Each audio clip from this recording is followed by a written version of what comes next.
네, 안녕하세요. 음악 얘기를 해보려고 합니다. 시끄러운 소리가 있죠. 또 어떤 소리는 들으면 꽤 괜찮은, 감동이 되고 기분이 좋은 소리가 있습니다. 사실 소리 얘기는 마찬가지거든요. 왜 그러는지는 잘 모르겠습니다.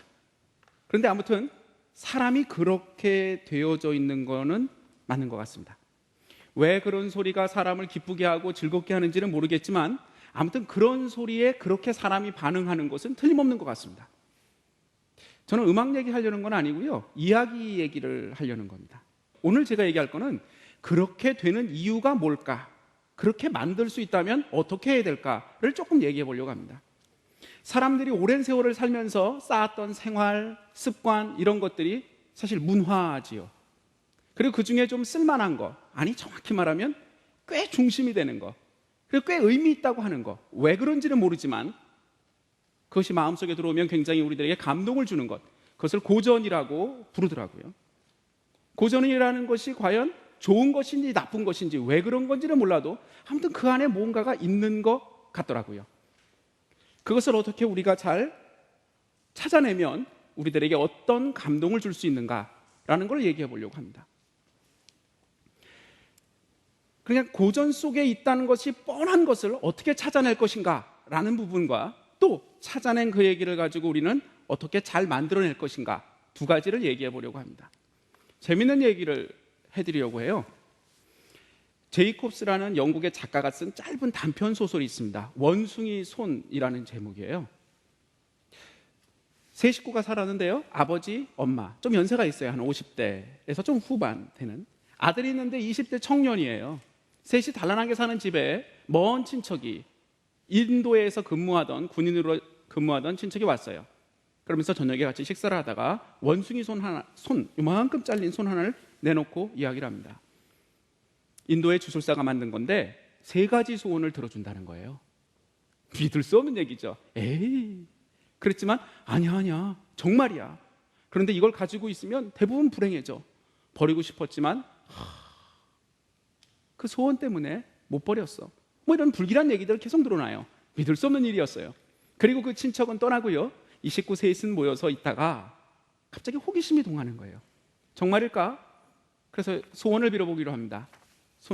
원숭이 손을 들고요, 소원을 빌죠. 뭐 할까 하다가 제일 쉬운 거, 우리나라식으로 말하면 한 75만 원, 75만 원 정도가 있었으면 좋겠다, 이런 소원을 빌었어요. 그 순간 정말 손이 움찔하고 움직인 것 같은 생각을 받았어요. 그래서 탁 던졌죠.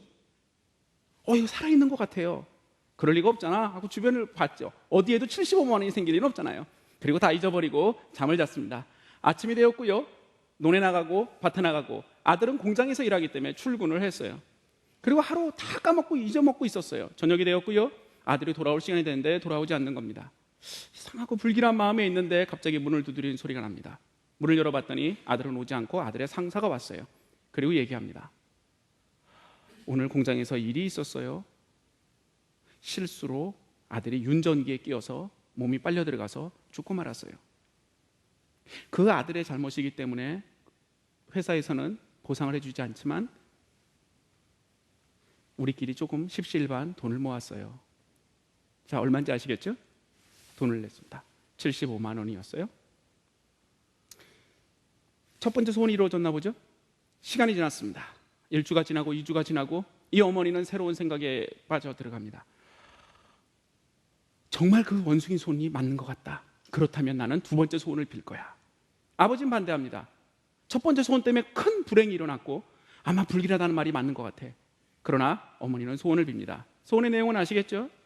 아들이 살아왔으면 좋겠다. 저녁이었고요, 비가 많이 오고요, 부슬부슬하고요, 외딴 동산에 있는 집이었어요. 정말 그 소원을 빌자마자 멀리서 누군가가 쫓아오는 것 같은, 다가오는 것 같은 그런 느낌이 나는 거예요. 바람이 막 불고요. 그리고 좀 있다가는 정말 문을 툭툭 두드리는 소리가 납니다. 부인은 우리 아들이 왔어. 그리고 막 아들을 찾으러 갑니다. 자, 아버지는 공포에 사로잡혀요. 이유는 뭐냐? 아마도 아들은 윤전기에 끼어서 이렇게 이글거려진 모습이었고 땅에 묻어서 썩고 있었고, 만약에 이게 그대로 다시 되살아났다면 생각하고 싶지 않은 거죠. 원숭이 손을 막 찾아서 붙들고 세 번째 소원을 빕니다. 아시겠죠? 아들이 없어졌으면 좋겠다 였습니다. 그와 동시에 문을 활짝 연 부인은 실망감에 사로잡힙니다. 바람이 휘 불기만 하는 비바람만 치는 거죠. 자, 이야기를 놓고 그냥 보면 아무 이야기도 아닌 우연일 수 있습니다. 그러나 이 이야기가 굉장히 재미있고 우리들의 가슴에 뭔가를 줄 것 같은 느낌인 것은 서양에서 아주 오래된 세 가지 소원 패턴을 그대로 따르고 있기 때문입니다. 첫 번째, 사소하고 하찮은 소원을 빕니다. 두 번째, 그 소원 때문에 이루어지는 비극적인 그리고 문제적인 소원을 빕니다. 세 번째 소원은 그 문제적인 소원을 해결하는 소원입니다. 결국 세 가지 소원을 다 빌지만 행복해지는 얘기는 아닌 겁니다. 이런 보편적인 세 가지 소원 패턴을 그대로 따랐기 때문에 사실은 원숭이 손 이야기가 훨씬 더 의미 있고 힘이 있고 재미있고 무엇인가를 주는 이야기가 될 수 있었던 것 같습니다. 이런 거는 굉장히 많습니다. 성냥팔이 소녀가 성냥을 팝니다. 성냥 하나를 쭉 불키는데 맛있는 케이크 나타나고요. 성냥을 쭉 켰더니 따뜻한 벽난로가 나타나고요. 성냥을 탁 켰더니 자기가 꿈꾸던 정말 엄마가 나타나는 거예요. 그러다가 아시다시피 성냥팔이 소녀는 얼어 죽죠. 성냥팔이 소녀는 추운 겨울날 크리스마스 전에 성냥을 팔았어요. 과연 성냥을 팔았을까요? 성냥만을 팔았을까요? 그 시대에 어린이라는 관념이 없던 시대인데 성냥팔이 소녀는 무엇을 팔았을까요? 글쎄요, 여러 가지 의견이 있을 수 있습니다. 그러나 우리는 분명히 알 수 있는 거 하나는 있어요. 유명한 얘기죠. 헨젤과 그레텔입니다. 이 이야기는요, 요즘 우리가 읽는 이야기 말고요, 그거보다 조금 더 오래된 옛날 얘기, 그거보다 똑같은 헨젤과 그레텔인데 옛날 얘기로 남아있는 기록이 있고요, 그거보다 더 먼 옛날에 기록으로 남아있는, 확인할 수 있는 것들이 있습니다. 헨젤과 그레텔에서 누가 이 두 남매를 갖다 버리죠? 숲에다 버리죠? 계모입니다. 아시죠? 근데 그보다 먼저 이야기를 찾아보면 계모가 아니에요. 네, 놀랍게도 어머니고요, 그 어머니보다 사실은 더 멀리 얘기하면 부모가 자발적으로 갖다 버려요. 잘 이해가 안 되는 거죠. 왠지 계모는 버릴 것 같아요, 그죠? 그런데 엄마가 버리다니, 아니 아버지까지 이해가 안 되는 겁니다. 왜 그랬을까? 계모가 버리는 이유는 뭐였죠? 네, 가난해요. 흉년이 들었어요. 먹고 살 수가 없는 겁니다. 그리고 사실 계모가 자기 자식이 아니니까 표독한 마음으로 갖다 버리는 거였어요. 우리는 그 이야기를 이해할 만합니다, 우리 시대에. 그런데 사실은 그거보다 먼저 있던 이야기는, 친엄마니까 표독스럽지 않아요. 흉년도 아니에요. 흉년이 들 수도 있어요. 그런데 근본적인 가난과 궁핍이 있는 겁니다. 이런 이야기가 그 시대 사람들에겐 잘 이해가 됐어요. 우린 잘 이해가 안 되지만, 왜 그랬냐면 이 시대에는 실제 이 이야기가 들려지고 말되어지던 시대에는요, 이 어머니까지도 공장에 나가서 일해야 될, 정말 매뉴팩처 시대가 돼서 많은 노동력이 필요한 시대였고, 자식은 왜 나오는지 모르겠는데 자꾸 자식은 나오고요, 얘네들은 계속 밥을 먹어야 되고요, 아니 계속 귀찮게 하고요, 해결하기가 힘들어지는 거죠. 그래서 이 애들을 그 마을 전체에서 공동 위탁처럼 타가소에 둡니다. 그런데 실제로 거기서 80% 이상의 애들이 죽어나간 기록들이 있습니다. 그 시대에는 충분히 이런 게 이해될 수 있었죠. 그러나 원래 그런 얘기였을까를 보는 거죠. 그건 아닌 것 같아요. 그게 아니라 부모가 자발적으로 애들의 성인식을 위해서 숲에다 데려다 주는 겁니다. 거기서 일정한 의식을 거행하고 그 마을로 다시 돌아옴으로써 성인으로 받아들여지는 그러한 이야기였던 겁니다. 그것이 시대에 따라 조금씩 이야기가 달라진 거죠. 그래서 지금 이야기는 과자집처럼 무지무지 맛있고 진짜 기가 막히게 먹고 싶은 것이 있는 그 집에 가는 게 목적인데, 사실 그보다 먼저 얘기는 나무로 만든 집에 그냥 먹을 만한 음식, 사실 원래 이야기는요, 거기서 먹는 건 그런 게 아니라 피, 눈알, 무슨 박쥐, 뱀, 이렇게 끔찍스러운 것들이죠. 실제 그걸 먹기도 합니다. 그것은 배고파서 먹는 문제가 아니었던 거죠. 이렇게 하나의 이야기가 세월을 지나면서 조금씩 바뀝니다.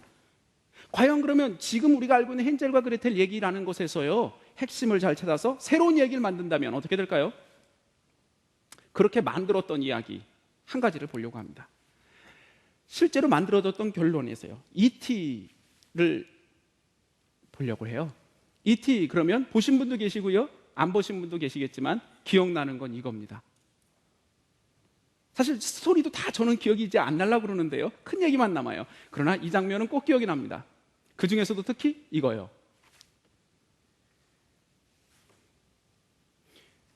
E.T의 손가락이고요, 하나는 엘리엇의 손가락입니다. 둘이 만나서 불이 번쩍 나는 것 같은 저 장면, 저거는 이상하게 우리 머릿속에 기억이 납니다. 그리고 전혀 모르는 새로운 존재, 정말 미지의 존재, 외계인의 존재와 지구상에 있는 어떤 존재와의 만남, 운명적인 만남, 그리고 그 운명적 만남은 그전까지 대부분 부정적으로 외계인을 봤던 거하고 완전히 다른 긍정적인 외계인의 모습을 그리게 만들었죠. 스티븐 스필버그의 E.T의 가장 중요한 핵심은 뭐였냐면, 외계인이 우리를 괴롭히러 오지 않고 우리를 도와주러 올 수도 있다라는 거였어요. 그것의 가장 핵심이 되는 상징적인 그림이라면 이겁니다. 자, 스티븐 스필버그는 천재 감독이니까요, 이런 것을 그 사람의 머릿속에 생각했을까요? 그랬을 수도 있습니다. 제가 물어보진 못했고요, 앞으로도 못 물어볼 것 같습니다. 그러나 제 생각에는요, 아마도 여기서 가져온 것 같지 아닌가라는 생각이 듭니다. 미켈란젤로가요, 천지 창조를 그려야 됐어요. 하나님이 천지를 만드는 거를 만들려고 했어요. 어떻게 만들어야 될까요? 자, 왼쪽에 있는 게요, 벌거벗고 있는 거요, 아담이고요, 저 위에 있는 게 하나님입니다. 하나님이 사람을 만들었다. 어떻게 표현해야 될까요? 주물럭 주물럭 주물럭 하는 모습으로 만들어야 될까요? 미켈란젤로의 상상력 속에서는 이렇게 만든 거였죠.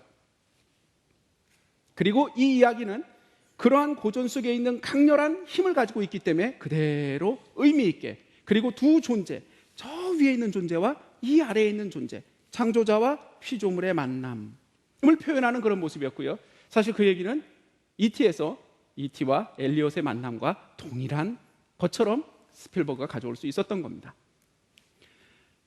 이렇게 고전에서 무엇인가를 가져온다는 것은 의미가 있는 겁니다. 자, 이제 한 가지만 하고 마칠 겁니다. 비너스는 아시지요? 비너스에 대한 그림들은 많이 그렸어요. 너무 많아서 많이 볼 수는 없고요, 한 몇 개만 보려고 합니다. 누가 비너스인지 아시겠죠? 한 명밖에 없으니까요, 그렇죠? 하나 더 볼까요? 여기도 한 명밖에 없네요.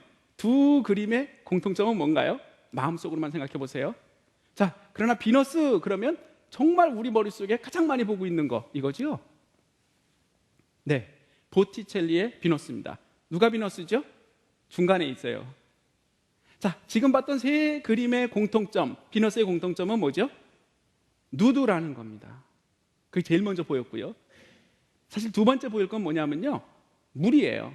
바다입니다.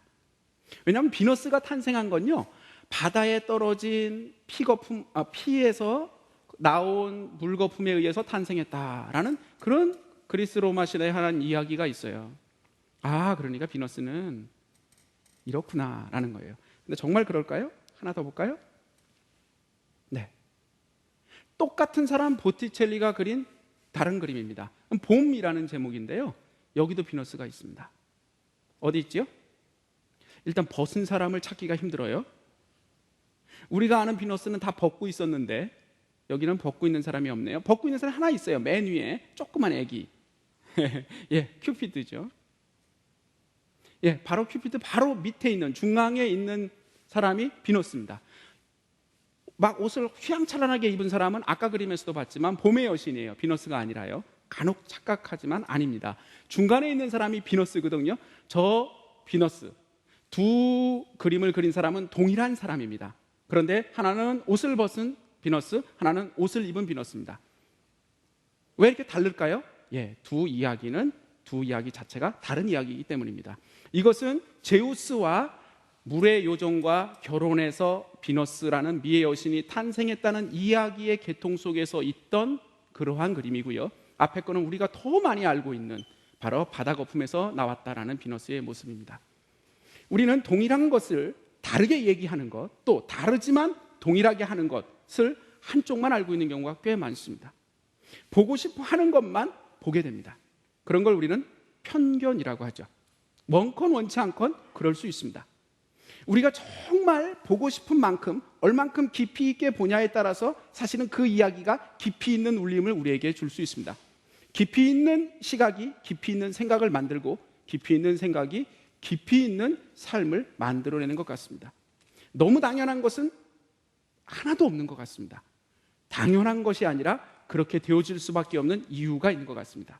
그것을 밝은 눈으로 그리고 예쁜 눈으로 잘 찾고 또 내 가슴 속에 또 우리의 마음 속에 집어넣고 만들어낼 수 있다면 행복한 삶 또 그리고 의미 있는 삶이 될 수 있을 것 같습니다. 마치겠습니다.